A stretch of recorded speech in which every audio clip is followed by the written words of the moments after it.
I'd like to welcome everybody to the March 12th GLIMPRINT mini seminar and discussion.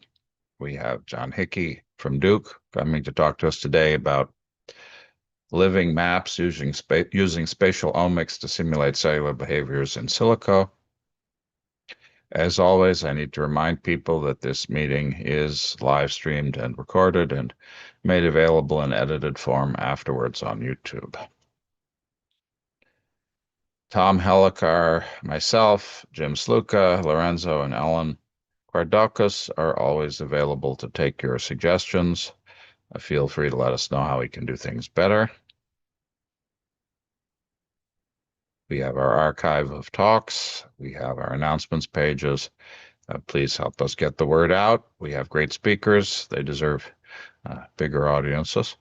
And so we'd like to make sure that people get the attention they deserve for the great work they're presenting in the series.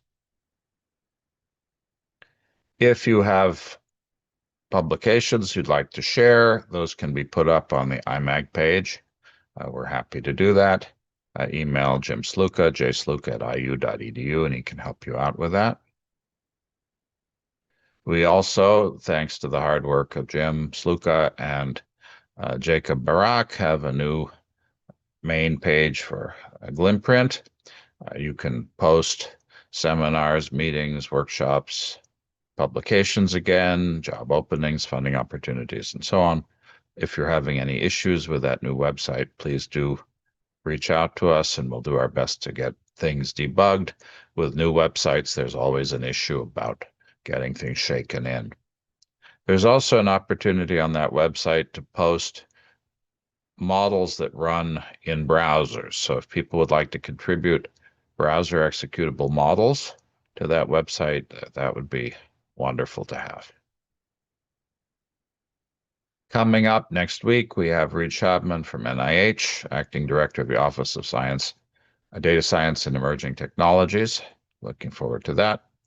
If you would like to speak on the 26th or 9th, we would be very happy to have you. April 16th, we have James Duran from Bath. May 14th, we have Kevin Flores from North Carolina State coming to talk to us about AI methodologies and their integration with mechanistic modeling, which has been a big theme for us. As I always say the same thing. Suggest yourself, suggest your students, suggest your postdocs to speak, and also suggest anybody you would like to hear speak. It could be experimentalist, clinical, industrial, anybody you think that can provide information of use to this community. We would love to hear from them. And we do best when the suggestions for speakers come from the community. And as I said before, if you've spoken before and you have additional material to speak about, your project has made progress, or you have other things you want to talk about, please do feel free to suggest yourself. There's no rule that says people can only speak once. And there's also no rule about seniority. We're delighted to have graduate students and postdocs speak here. The key is to have an opportunity to present and discuss interesting science. I want to call attention again to the EDITH roadmap for the human virtual twin. That's a very important project. It's got a lot of traction now in Europe. You can see their results at edith-csa.edu/roadmap. Strongly encourage people, especially if you're interested in the more non-technical aspects of translation of models into product, data security, ethics. They've thought very deeply about all of these kinds of things in a medical context. That's a beautiful piece of work. I'll say again, we have our OpenVT reproducible agent-based model competition. If you've published an agent-based model, multicellular model in the past 2 years, anything that was published in a refereed journal from January 2024 up till today is eligible. It is not very complicated to apply. It's less than half an hour to fill out the form. We have 3 prizes. They are cash prizes. They're not very big, but they're real. And winning it comes with the opportunity to speak here. And if you're happening to be at SMB, there's also a speaking slot reserved for the winner as well, if they happen to be there. We've extended the deadline for submission to March 31st. If you go to openvt.org, you can find out how to submit. We would love to have people in this community submit to this. We know that the people here do this kind of modeling. We will not have a steering committee meeting tomorrow. Are there any other announcements from the assembled team before we move on to our seminar? I don't want to take any more time away from our speaker. We have John Hickey from Duke University. He's going to be talking to us about living maps using spatial omics to simulate cellular behavior in silico, and I will turn the floor over to him. Yeah, really appreciate being here. This is a great group of people and a great seminar series that I've enjoyed. And excited to talk to you about some of the work that we've been doing in my lab. I've started about 2 years ago at Duke University in the biomedical engineering department. And, as an introduction to myself, I don't think I knew exactly what I wanted to do when I was a kid. Like many people, had many aspirations, but one of the things that I loved was, reading stories about people who were mapping discovery.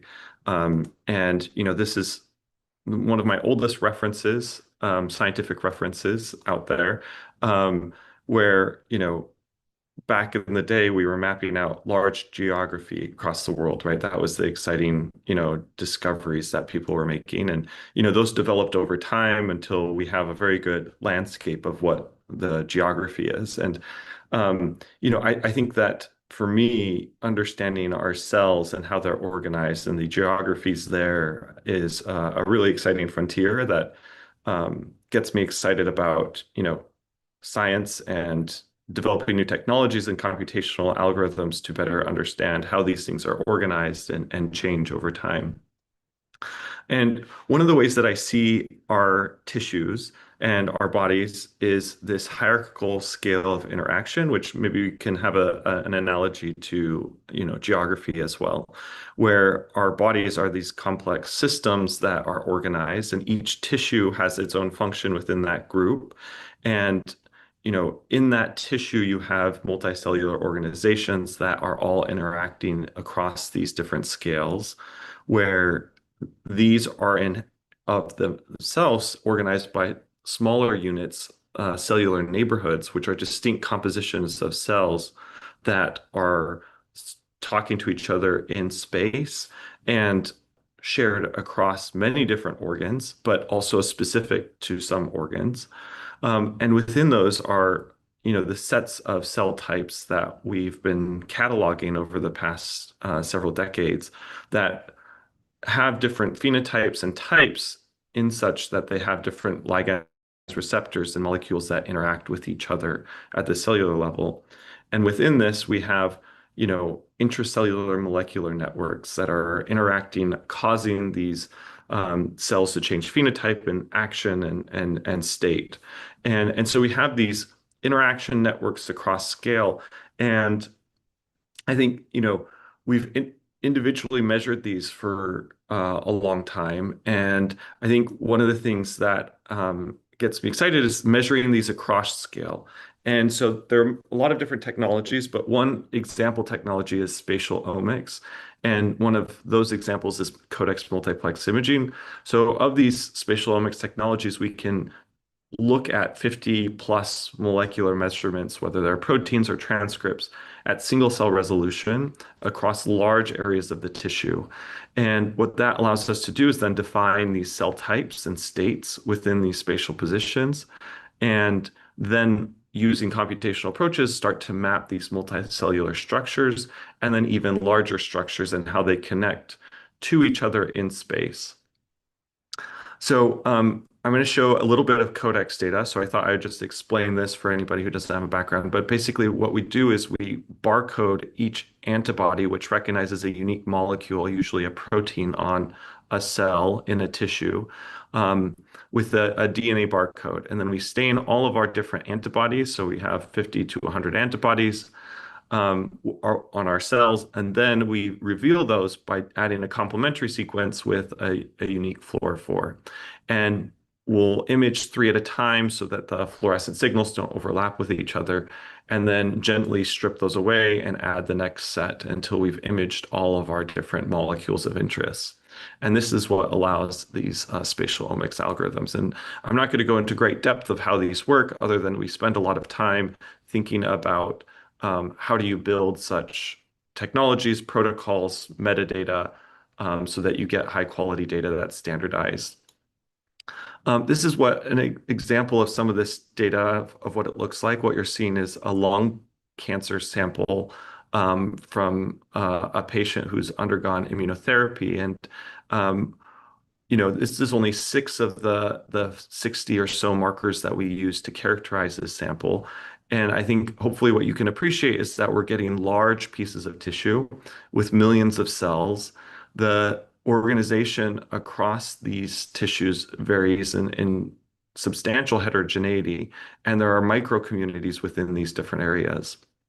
Now, these are really pretty pictures, but we've also developed a lot of computational algorithms in order to process the image, extract out the meaningful biological signals, calculate in unsupervised and supervised ways what these cell types are, where they're arranged, and integrating many modalities together.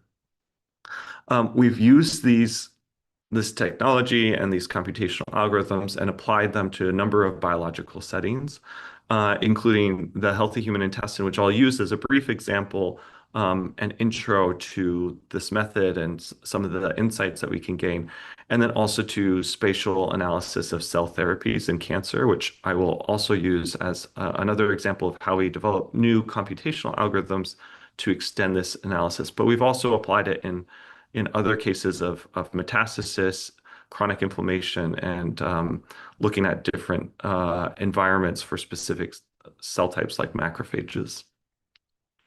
So for the intestine, we were really interested, and we're a part of an Atlas initiative hub map that was started here at the NIH to map how does the human intestine change across the intestine. The intestine is very large. Most people know about the small and large intestines, but there's also subdomains within each of those. And so we took sections from healthy donors across 8 different sites of the intestine, 4 from the small intestine and 4 from the colon. And we mapped that with spatial proteomics, single-cell RNA sequencing, single-cell attack sequencing, and a number of other modalities.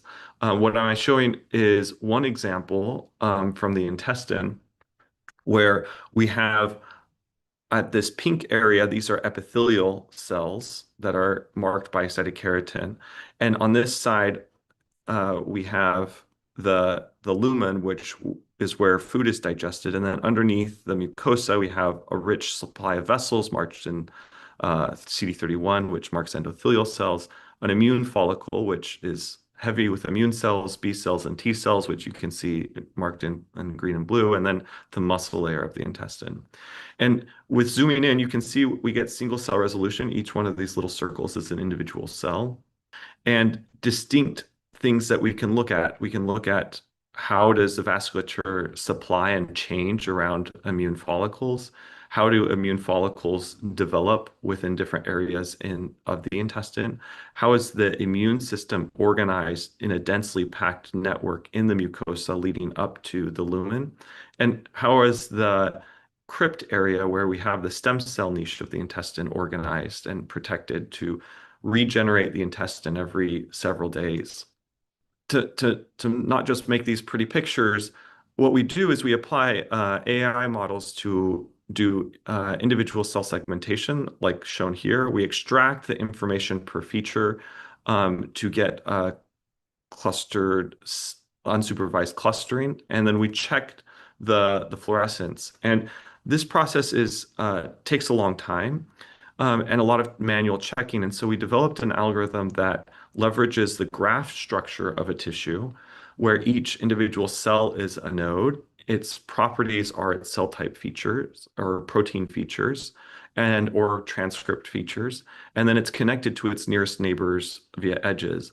And then we train an algorithm to be able to predict the class of each node or cell based on this vector of properties.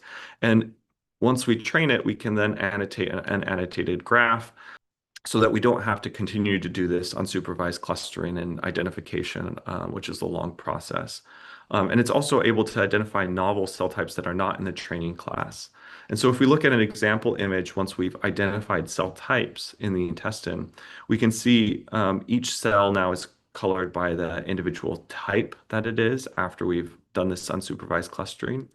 And you can see again the lumen, the muscle area, and the submucosa. And if we leave this one out and train with other intestinal data and then predict, we can see we get pretty good alignment of this intestinal data. And so we use this algorithm to then annotate and propagate all these labels to the rest of our donors, which we had 64 data sets, to start to understand what is changing and what is different and the multicellular landscape of the intestine. And, my kids really love Legos, and, a lot of times we lose the instructions, and, biology didn't give us an instruction manual for how to put together tissues. And so we have to learn through kind of taking things apart. And I think we've done that in different steps.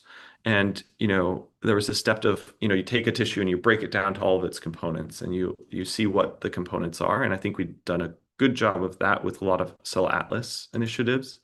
Now with these spatial technologies, we're learning how these individual pieces form modules, which I think is incredibly useful in how cells are interacting with each other that tells about their own local environments. But one of the things I think is really important is to go beyond that and thinking how these modules fit together to create larger modules that enable an overarching function. And one of the ways we do that is through cellular neighborhood analysis. And basically, we take a cell and turn it into, instead of having a vector of protein features, we look at it as a vector of cell neighbor features. So characterizing a cell based on its neighbors. And then we classify those into distinct buckets or cell neighborhoods, as we call them, by doing unsupervised clustering of these cell neighbor vectors, which you can see an example of going from the fluorescence to cell type to neighborhood in the intestine here. And what this looks like quantitatively is we have all of our cell types here and all of our neighborhoods. And we can see, for certain neighborhoods, there's certain cell types that are enriched or found in these areas more than in other areas of the tissue, and some that are depleted. So in this plasma cell enriched neighborhood, there's very few epithelial cells, but there's many plasma cells, but there's also CD4 cells, dendritic cells, other innate immune cells. And we can then propagate those labels to the rest of the tissue to understand how does cellular organization change across the tissue. One of the things that we added here within this study of the intestine was we see that the vasculature is here, here, and here, and these are very different environments for the vasculature itself. And so, it brings up this question of like, how do we identify not only microstructures, but larger microenvironments? And, I thought, will we have this concept within geography where we have different scales of, identification, where we have neighborhoods that form counties, counties that then form states, and states that then form countries. And so we applied a similar idea to our neighborhood analysis, where first we go from, here's the examples of the small intestine and colon colored by cell type. We go from our cell types to what cell types are enriched in which multicellular neighborhoods. And then we say, okay, well, what's at the higher level of neighborhoods? What are neighborhoods of neighborhoods, or what we called communities? And we have these higher order structure called communities, and we can see the intersection and alignment of multiple neighborhoods that then form these higher order structures. And then we can do the same thing where we look at what communities are close together at a higher spatial scale. And we get to these things called what we call tissue units, which actually aligned pretty well with major pathologic knowledge or anatomical knowledge of the intestine that has been known from simple like H&E type of techniques for decades, where we can identify the mucosa, this muscularis externa, the submucosa, and this muscularis mucosa of the intestine. However, now we're doing it in an unsupervised way, and so we can see what components are connected. And one thing that I'm not showing is that this also connects to proteins. So we have this hierarchical multiscale interaction map that describes tissue organization in the intestine. And we can learn a lot from this hairy map. One of the things that we learned was this community that's an intersection of multiple epithelial and immune neighborhoods. We looked at it where it is on the in the intestine, and it was at the base of the mucosa, which is this area where you have the stem cell niche of the intestine. And what was appreciated is that certain types of epithelial cells are conserved there, but what we found was there's also a conservation of certain adaptive immune cells like CD4 and CD8 cells there that wasn't previously appreciated in this specific microenvironment.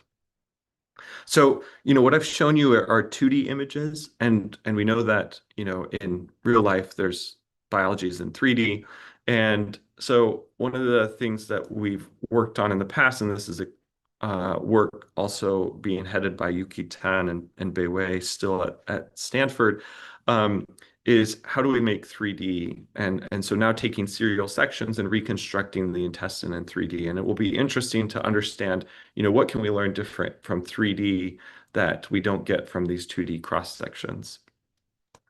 Another thing is related to 3D is a preprint that actually we just released this last week on an architecture for generative AI or creating virtual tissues from spatial omics data sets. And we have a diffusion-based architecture where we are leveraging large pre-trained image generation to be able to generate spatial omics data where we have missing data because of corrupt files or the tissue was sectioned wrong, and this tissue generation can then fill in these missing gaps that enable broader reconstruction and analysis of this tissue.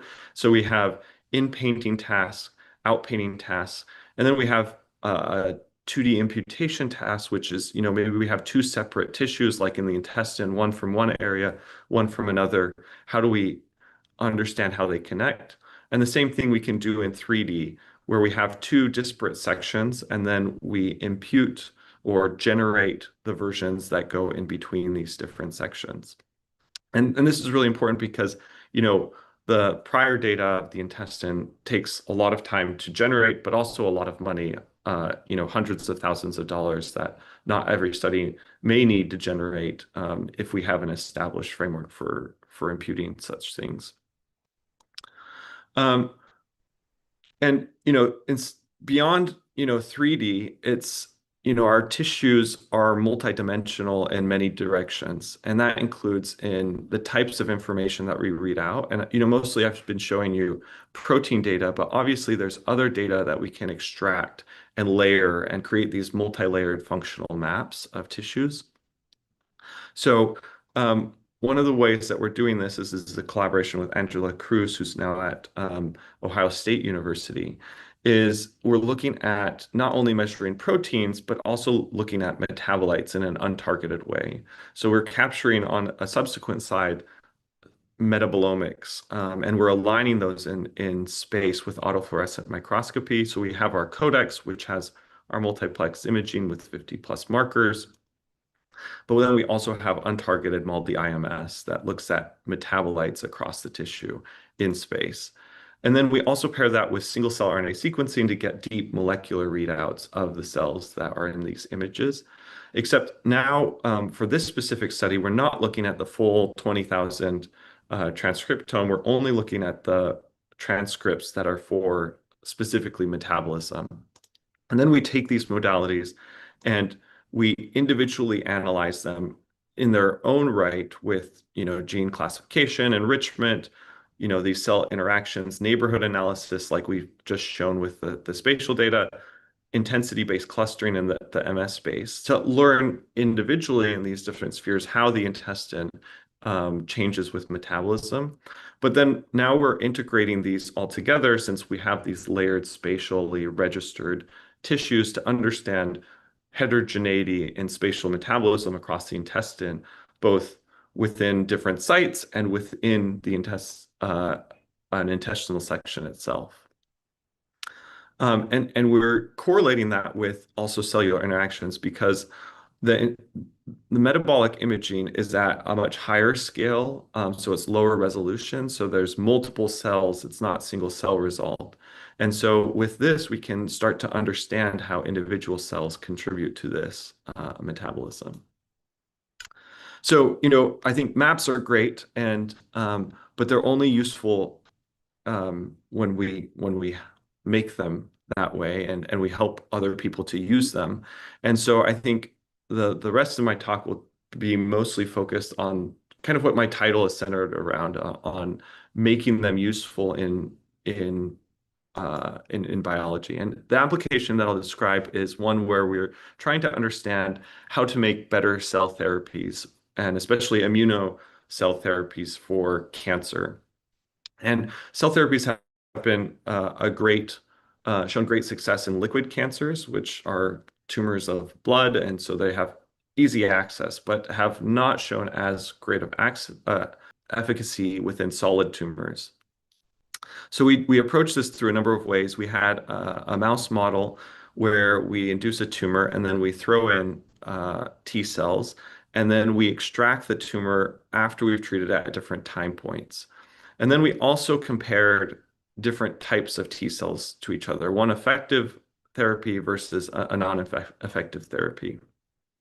And then we took all of those tumors and looked at spatial proteomics of those tumors.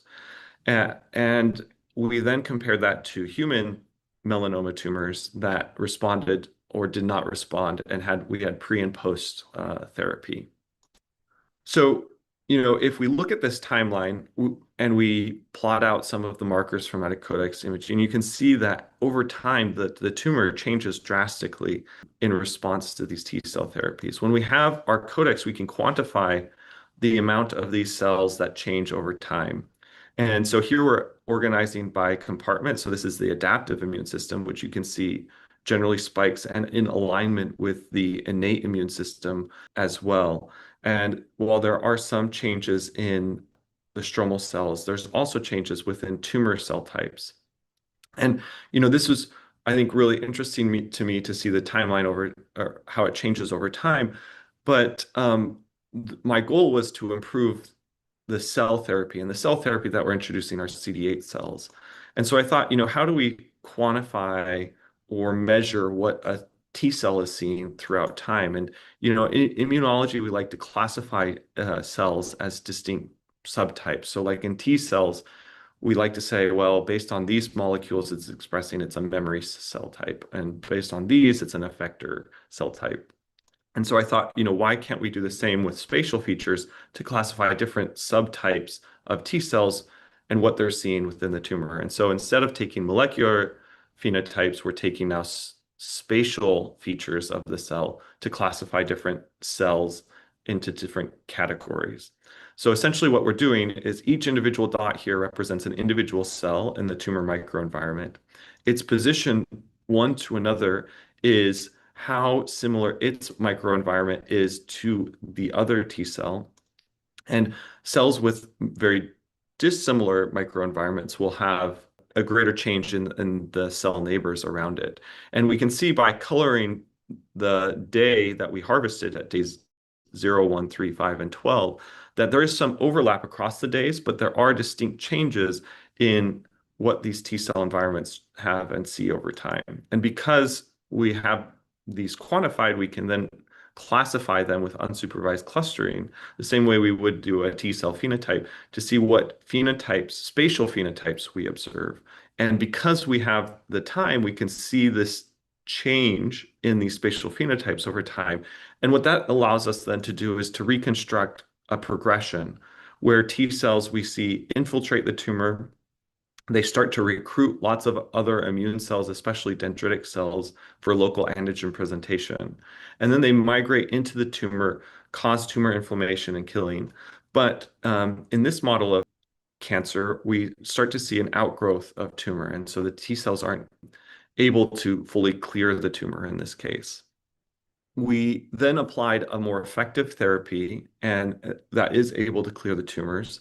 And it had a very interesting finding where we saw an association with cellular neighborhoods, and it was the same one that we saw in human tumors. So I'm just going to show the human tumor case where we have this is a melanoma. The top part is like the normal skin. The green part here in the middle is the big tumor.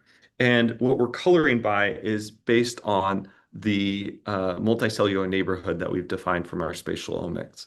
And the finding that was consistent between the human and the mouse in people who responded to therapy or in the good therapy, what happened in this area right here. So this blue, light blue area is a dense immune infiltration. So lots of different types of immune cells all surrounding the tumor. And then this dark blue area is where the T cells that are going in and causing tumor inflammation and killing are actually occurring. And in people who had, and you can see that zoomed in even more here, in people who responded or the mice who responded, uh, had larger multicellular neighborhood compartments. So like this blue, dark blue, and light blue. But not only did they have larger compartments, they had larger borders between these compartments, meaning that the interaction between these multicellular organizations or structures that were happening here and here were important to overall outcome. Thus, this suggests that not only because the non-responders also had these multicellular neighborhoods, but they were broken up and far and fewer between. That a compartmentalized immune structure and support for T cell therapies is important. Another thing that was really interesting that came up, and when we compared using random forest modeling, what were important features that separated people or therapies that responded versus didn't, was that we saw people or subjects that had higher CD8s did better, which definitely makes sense. But we also saw some of the top features were tumor phenotypes, ones that were proliferative versus ones that were inflamed. And when we plotted these against each other, regardless of the treatment, we see that there's a negative correlation between proliferative tumors and these inflamed tumors, which indicated kind of a phenotype switch to me that things are changing within the tumor that changes the phenotype of the tumor. And if we plot these versus CD8 cells, we see an inflammation or potential role of CD8 cells in causing this inflammation, which inflammation is marked by PL1 and MHC1 in this case. So, our tissues are not static, and so thinking about how do we make these static tissues into dynamic things where we can extract dynamic interactions and mechanisms, it's going to be important because, hopefully we'll get to dynamic spatial omics and potentially in vivo at some point, but we're not there yet. And so, not only do we need to think about better ways to measure these biological organizations across the scales and quantify them in samples that we collect, but we also need to think about how do we build such tissues from the ground up. And I don't think I have to preach much to this audience, but I think recreating this complexity from the ground up is another way where we test our understanding and also provide a complementary approach to understanding these complex multicellular organizations and interactions across scales. So we created agent-based model of this tumor T cell microenvironment where each individual cell is then an agent with molecular properties and rules that we allow it to interact in with other agents in space. And then we're able to observe this dynamic emergent behavior that happens in tissues. This is a collaboration with Iran based on the vivarium framework. And we spent a lot of time doing in vitro measurements and in vivo measurements to parameterize the model and to build what we thought were important. For example, we measured a lot of different cytokines and tested what made potentially the tumor cells stop dividing, and interferon gamma was an important one. And we tested that indeed, when you treated cells with interferon gamma, you had an upregulation, not only a stop of division, but an upregulation of molecules that helped in killing by T cells. And we matched these dynamic in vitro experiments with our in silico model. We were then able to start simulating what happens in a tumor as the tumor grows, how the phenotype change, and then we put in our T cell therapies and saw how spatially they interacted with the tumor and killed tumor, and then how if we change just the phenotype, we don't change the number of the T cells, we just change their phenotype to be more similar to one of these more successful therapies, what happens and how are they more successful? And indeed, by quantifying these simulations over time, we see similar trends that what we see in our in vivo results, where this blue, more successful therapy is able to control the tumor longer than this less successful T cell therapy, which is still even better than the control. What is interesting is that there's, like at the end of the simulation, there's nearly 2,000 cells more of tumor in a less successful therapy, but it didn't have much more in terms of T cell killing. So it wasn't the T cells necessarily killing more tumor cells. And so we thought, what's going on here? And you might not have seen it very quickly from the video. These two cell types, salmon and light blue, are tumor cell types, and these green ones and orange ones are the T cells. And the areas where you see a lot of T cells interacting with the tumor cells are areas where the tumor cell phenotype has been converted to this non-proliferative inflamed state because the T cells have been secreting this interferon gamma. And what that allows is in the successful therapies, they secrete this at enough of amounts to inhibit the tumors from growing and escaping this exponential curve of tumor growth. And if the T cells don't convert enough of the tumor cells early on, then they're never able to keep up and kill enough tumor cells later. And so it's really this early stage where they are controlling tumor growth, not only by killing the tumor cells, but also stopping their proliferation, which was actually more important than making them better killers.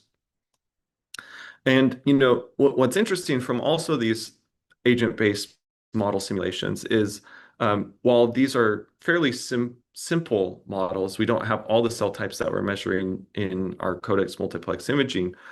The cellular neighborhood analysis that I shared early on that we've applied, we also applied to our simulations, and we see similar neighborhoods in our simulations and structures that we see within our in vivo data, which is shown here.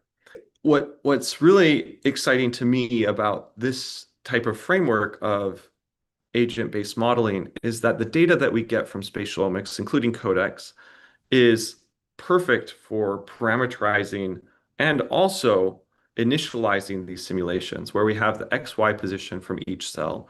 We have what cell type it is, what subphenotype it is, and all the protein markers or transcript markers that it's expressing. And we can directly take that information and pull it into a simulation to simulate where a tissue might go after we've captured it with Codex multiplex imaging, just like is shown here in this tumor example, where we're simulating now based on the initial positions and conditions of what we measured. Because of this, we're very excited to take this in many different directions. One of the ways that we're going with this is to understand influenza infection in the human lung, where we're getting human lung explants that are from healthy individuals, and we're culturing these in a dish. We then can infect with virus and then do a number of perturbations. This is what the lung tissue looks like. And then we can measure that with Codex multiplex imaging after certain time points to see how different things have changed. And then use this to build an agent-based model of infection in the human lung and start to do also simulations that we can then take back to the in vitro setting and do additional experiments to understand how these networks interact in clearing influenza infection in the lung, which are very hard to do within a patient and get samples like this in terms of biopsies like we might otherwise in cancer. And through this, was fortunate enough to get involved with MISM, which is led by Clifford Chan and Keith Reeves here at Duke, who have built a larger team of people that want to cross scale of modeling from molecular tissue to individual to population. And so this is a larger center that happy to provide more information for people who want to get involved and join. There's a number of seminars. Uh, James gave a great one for us not too long ago. We're a part of this middle part. So we have molecular simulations, but then we also have cell and tissue simulations, which we are doing a similar approach to what we're doing in the lung, but instead now for HIV and EBV within the tonsil and lymph nodes of human explants. And then there's a connection to individual to population. And the goal is eventually to connect all of these scales in the modeling framework. So I just want to summarize this part of the talk in that agent-based modeling that we did was inspired from the data that we got in vivo, but then through our simulations, it helped us figure out what experiments to then do to validate some of our findings from the simulation. And I think this cyclical nature of simulation experiment is really important because the modeling helps formalize our hypotheses and what we're thinking in terms of the biology that we extract, and also helps us understand and start to get at some of these very complex relationships that we see often within our tissues. And from that, it revealed, this tumor phenotype change was really important. And something that I didn't have time to talk about was the environment that the T cells find themselves in over time helps themselves to preserve their phenotype to maintain killing. One last thing I will mention that we've been working on is you've heard me talk about cellular neighborhoods over time and do discrete classifications, which is very useful, but our tissues aren't necessarily only in one bin. And the bin also doesn't address the idea of borders or gradients that are in our tissues, which are important for function and understanding. And so we've developed an approach which we call Mingle that uses the Gaussian mixture model to identify cells that are at borders or gradients in tissues. And these areas I think are really important because these borders are where a lot of action happens, where there's either lots of regulation or interactions across multiple different multicellular communities. We've applied that to our data sets of the tumor and see the tumor normal border specific cell types that show up there that don't show up or they show up, but they show up more enriched at these borders than they do in the individual multicellular neighborhoods on either side. So I'll just leave you. I'll stop now and just share that, I think the technology leads to, new technology will lead to new biology, which we are in the stage of new tissue architecture through spatial omics.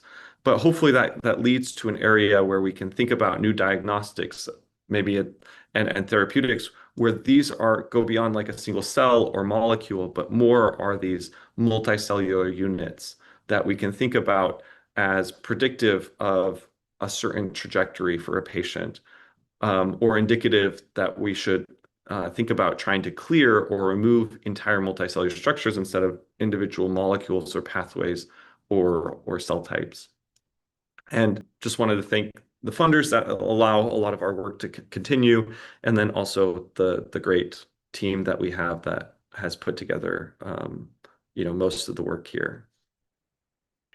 I liked the generative in-painting and out-painting work that you just posted, and it raises a question that I've been thinking about for a while, which is, how important is the actual structure that we see in an individual sample, like the X, Y, Z coordinates, for example, compared to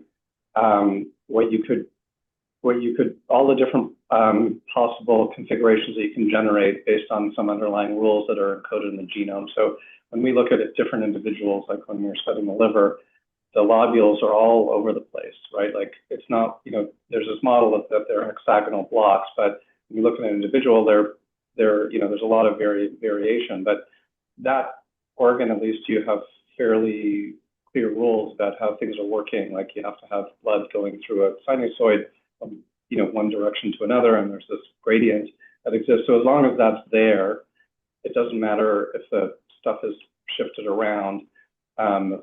It should be functional. I imagine the same thing is present in all tissues, but I just wonder in your generative work if you've kind of thought about how to interpret and figure out what those rules are that, the functional rules that, allow us to abstract from the images that we see, which are, really, even though we're looking at these detailed like distances, they're not really, like those distances might not be the exact distances in an individual might not be very important as long as they're, for example, within some functionally compatible range that needs to be there for, the nutrients to move around or something like that. A lot of really great points, and things that we think about a lot. I think in specifically referencing the generative work with Morphe, one of the things that we struggled with for a long time is the generative output it can't match ever the exact XY. Like if we left out some known region, right? It never matches the exact XY because I think it's getting at more general, and also obviously there's some stochasticity in this generative output.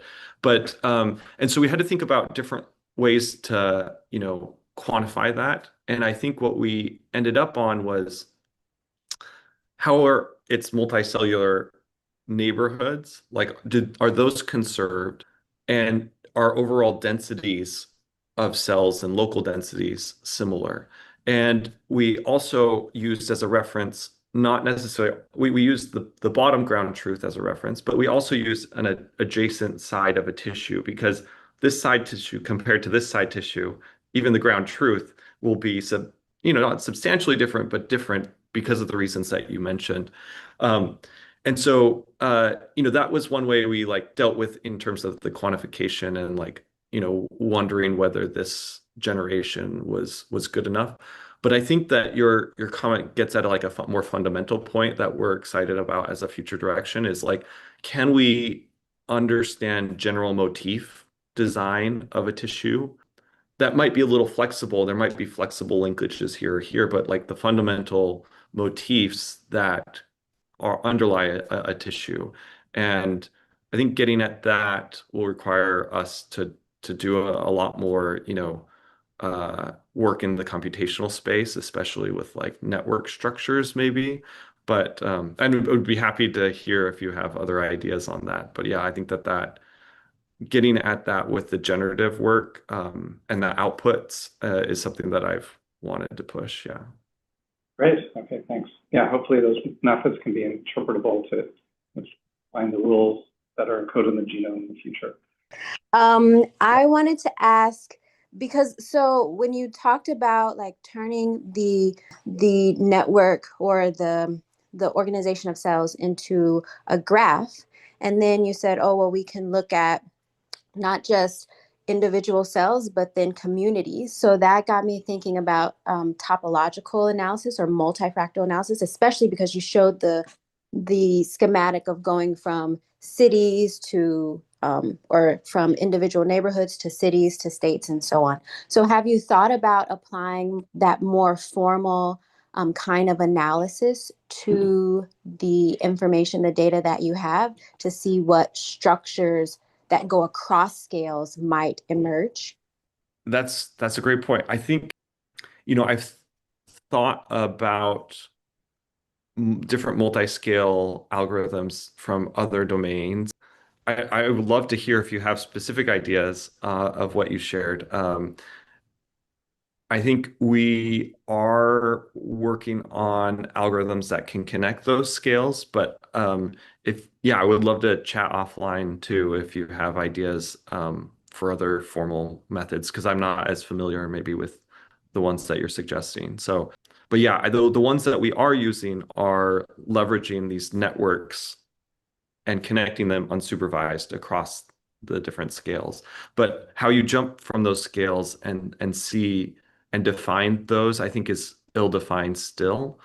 And maybe some domains are smaller versus larger. And I think that that's a missing part of some of our analysis. Interesting talk, John. I have two questions. One in the first part, where you're mentioning that you are trying to get the neighborhoods and trying to connect it to tissues. A similar question what Stacy asked. So, how are they predicting this particular neighborhoods? And this is like you're a snapshot. Will that be generalizable? That is the first question. And the second part is on the last session where you are trying to model the cells in the tumor. So are you considering gene regulatory networks and the behaviors in that so that the developmental aspects of things will change the complete tumor dynamics as well?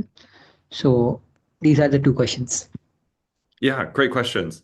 So the first question was about how do we identify these multicellular neighborhoods, and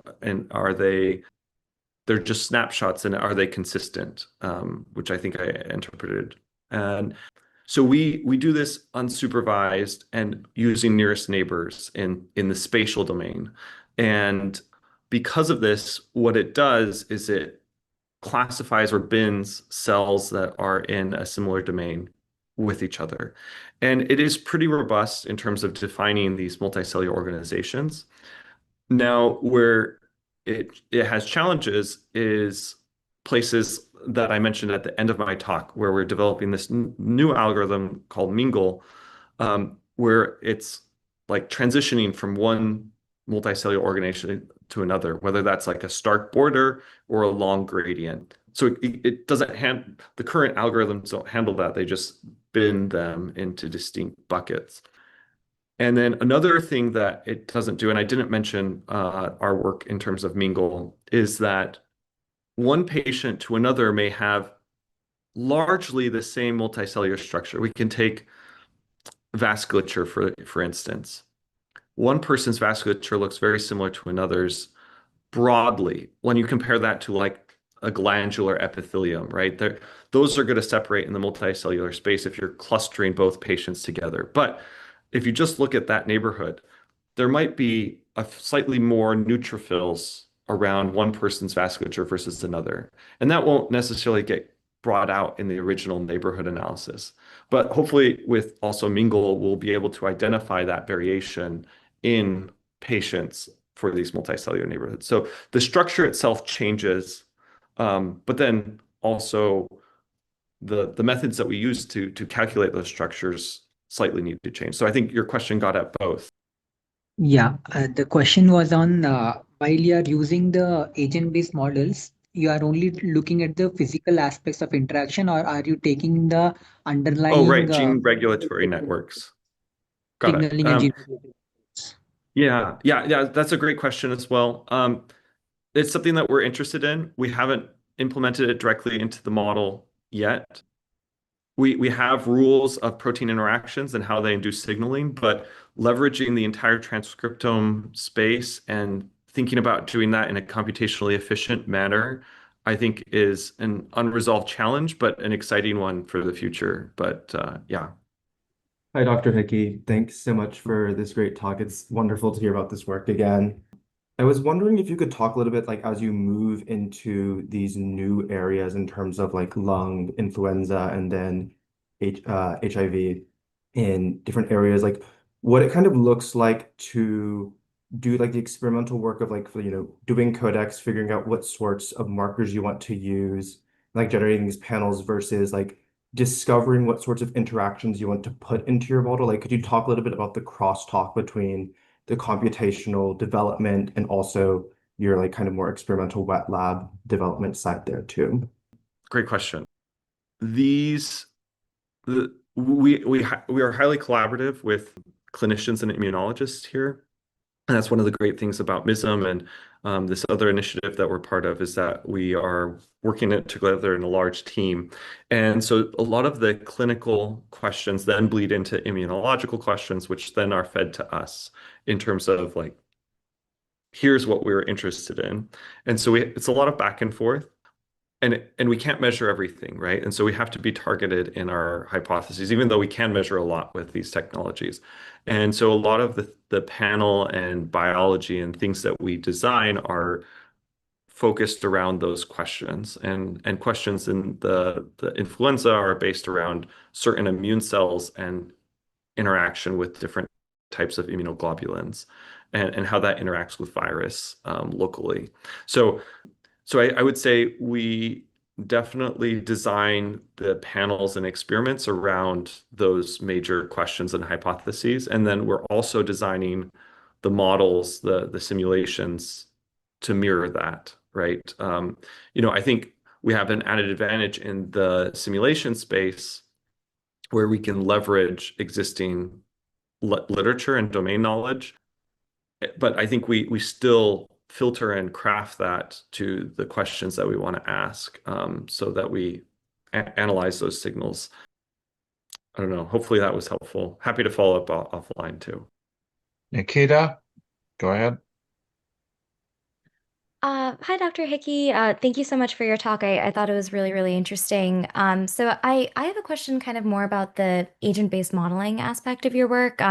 I myself do a lot of modeling for my thesis, and I guess one of the things I find really interesting about these models, right, is that they're stochastic. So not only can we predict how maybe their like spatial neighborhoods influence some emergent function, but we might also be able to forecast like the variability in, let's say, like treatment response as a function of different spatial neighborhood initializations. And so I was just curious if like this is something you've thought about, and like with some of the tumor modeling and cell-based therapy work that you showed, whether you noticed if there's any sort of relevant variability that we get either as a function of maybe the spatial neighborhoods that you're encoding into the model, or like the gene regulatory networks that you're simulating kind of influenced by the codex information.